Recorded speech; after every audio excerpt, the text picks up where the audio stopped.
പണി കിട്ടി എന്ന് വിചാരിച്ച ഒരു ദിവസമായിരുന്നു ഇത്. ലേക്ക് പ്ലാസിഡിലെ അവസാനത്തെ ദിവസം. മെമ്മോറിയൽ ഡേ ആയിരുന്നത് കൊണ്ട് റെസ്റ്റോറൻറ്റ്സ് ഒക്കെ വേഗം അടയ്ക്കും. എന്നാൽ നമ്മുടെ ഹെറിറ്റേജ് ഇന്ത്യൻ ഗ്രിൽ നമ്മളെ രക്ഷിച്ചു കേട്ടോ. ലഞ്ച് കഴിഞ്ഞിട്ട് ഞങ്ങൾ ഈ നടന്നുകൊണ്ടിരിക്കുന്നതാണ് ഹൈ ഫോൾസ് ഗോൾജ്. കാണേണ്ടിയ ഒരു വെള്ളച്ചാട്ടം തന്നെയാണ്. വീഡിയോയിൽ കാണുന്ന പോലല്ല കേട്ടോ, നമ്മൾ ഈ വെള്ളത്തിന്റെ തൊട്ടടുത്താണ് നിൽക്കുന്നത്. പേടി തോന്നിപ്പോവും. ഇവിടുത്തെ ടിക്കറ്റ് ചാർജ് 4 പേർക്ക് $72 ആയിരുന്നു. കയറാനും ഇറങ്ങാനും ഒക്കെ ഇഷ്ടംപോലെ സ്റ്റെപ്സ് ഉണ്ട്.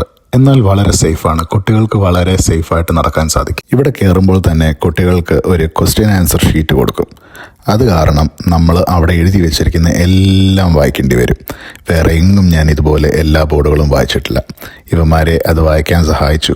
കാരണം ഇത് കഴിയുമ്പോൾ ആൻസർ എല്ലാം ശരിയാണെങ്കിൽ ഇവർക്കൊരു സർപ്രൈസ് ഗിഫ്റ്റ് കിട്ടും. ഇതൊരു മാസ്റ്റർ പോട്ട് ഹോളാണ്. ദേ കാമുകിയുമായി പിണങ്ങി വന്ന ചിപ്മങ്ക് ചേട്ടൻ വെള്ളത്തിൽ ചാടാൻ ശ്രമിക്കുന്നു. നമ്മളിതിനെ വളരെ നിസ്സാരമായി കാണല്ലോ കേട്ടോ. ഭയങ്കര ആഴമാണ്. താഴോട്ട് നോക്കുമ്പോൾ നല്ല രസവുമാണ്, എന്നാൽ നല്ല പേടിയും തോന്നും. ഇങ്ങനെ കുറെ കുഴികൾ അവിടെയും ഇവിടെയൊക്കെ കാണാൻ സാധിക്കും. 2011 വലിയൊരു പ്രളയമുണ്ടായി. ആ സമയത്ത് ഒത്തിരി നാശനഷ്ടങ്ങളുണ്ടായി. ബാക്കി വന്ന കമ്പിയാണ് നമ്മൾ കാണുന്നത്. ആ കാണുന്ന ലെവൽ വരെ വെള്ളം പൊങ്ങിയെന്നാണ് അവിടെ എഴുതിയിരിക്കുന്നത്. വാട്ടർഫോൾസ് അല്ലാതെ അവിടെ ട്രെയിൽസും ഉണ്ട് നടക്കാൻ. നല്ല രസമായിരുന്നു വെള്ളച്ചാട്ടം മലയിലൂടെ ഇങ്ങനെ വരുന്നത് കാണാൻ. ഏകദേശം 1.5 മണിക്കൂറും കൊണ്ട് ഞങ്ങൾ ഈ ഹൈ ഫോൾസ് ഗോർജ് മൊത്തം കണ്ടു തീർത്തു. Very beautiful. You should really visit it.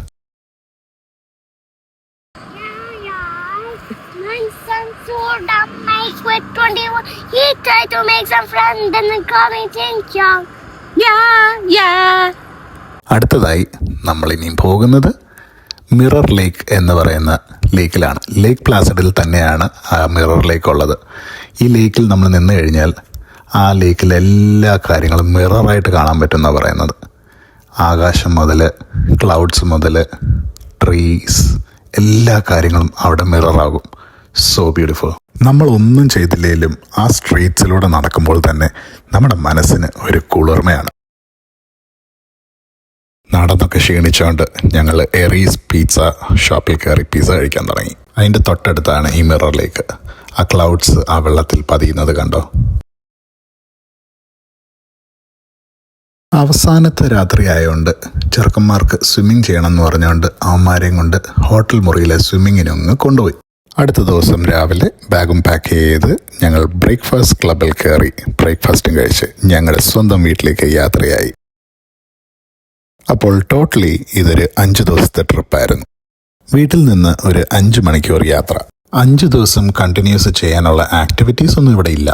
എന്നാൽ നിങ്ങളുടെ മൈൻഡ് ഒന്ന് റിലാക്സ് ചെയ്യണം, സ്ട്രെസ് ഫ്രീ ആകണം, ഒന്ന് സന്തോഷമായിട്ടിരിക്കണം എന്ന് ആഗ്രഹിക്കുന്നുവെങ്കിൽ this is the best place. Hotel, gas, food എല്ലാം കൂടെ ഉൾപ്പെടെ നമുക്ക് ഏകദേശമായത് $2,500 ആണ്. Not bad for 5 days of trip to get relaxed, right? That's a wrap on this adventure. Where should we go next?